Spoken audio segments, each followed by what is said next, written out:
Bueno, en probabilidad hay por lo menos tres enfoques eh, que son los que vamos a ver en estos momentos, ¿verdad? El enfoque subjetivo, el enfoque de frecuencia relativa y el enfoque clásico de probabilidad.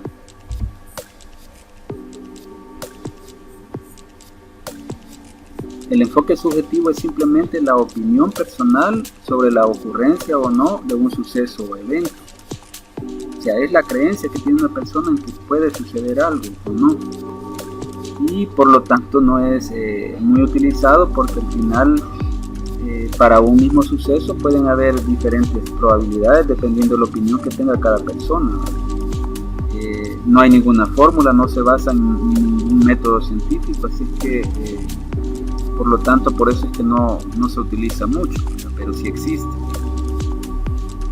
El otro enfoque es el enfoque de frecuencia relativa, o se le llama también probabilidad experimental, porque se da después de haber realizado el experimento o haber repetido el experimento varias veces.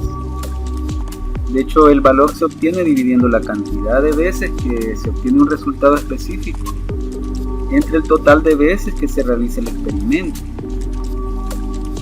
O sea, yo puedo, por decir algo, lanzar una moneda 10 veces.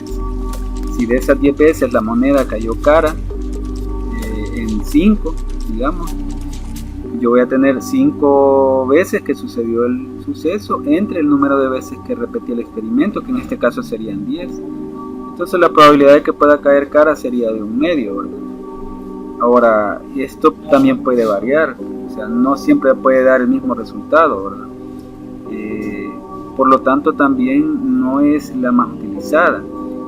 Pero en algunos casos, por ejemplo, cuando se hace algún pronóstico de algo y se necesitan datos previamente, sí se utiliza, ¿verdad? Por ejemplo, si uno quiere saber, en el caso del deporte, efectividad que tiene un jugador de baloncesto, por ejemplo, si el jugador hace, digamos, 500 lanzamientos, de los 500 lanzamientos él ha hecho 300, por decir algo, entonces la probabilidad de efectividad que tiene él es 300 entre 500, o sea, de 3 quintos. Y bueno, como ejemplo, se lanza un dado 50 veces y los resultados son los siguientes. En la primera fila está el número obtenido. Bueno, en este caso hay un error porque acá debería ser 1, ¿verdad? Acá debería ser 1, 2, 3, 4, 5 y 6. Entonces, el número 1 salió 7 veces, el número 2 8 veces, el número 3 10 veces, el número 4 9 veces, el número 5 11 veces y el número 6 5 veces. Nos preguntan si quiere obtener la probabilidad de que al lanzar el dado el resultado sea mayor que 4. Entonces hay que identificar cuáles son los números mayores que 4 y en este caso es 5 y 6, ¿verdad? Y hay que ver cuántas veces se dieron esos dos resultados, ¿verdad? Y ya dijimos que se ha repetido 50 veces, ¿verdad? Por lo tanto, el número de veces que se repite el experimento sería 50.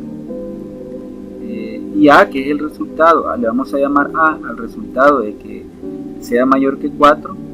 Entonces el resultado de que sea mayor que 4 sería la suma de las veces que salió 5 más la suma de las veces que salió 6, que en este caso serían 11 más 5, ¿verdad? 16.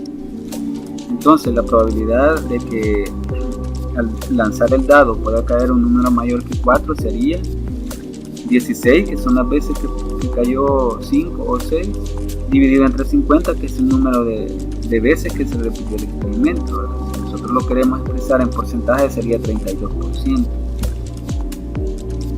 Y el enfoque clásico, que es el más utilizado, ¿verdad?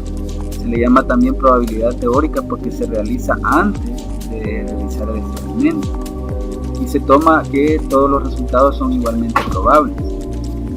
Por lo tanto, si en un experimento se cumple que cada evento simple tiene la misma probabilidad de ocurrencia, entonces la probabilidad, utilizando el enfoque clásico, la podemos encontrar dividiendo los casos favorables que sería el número de elementos que tiene el suceso, en este caso le vamos a llamar A,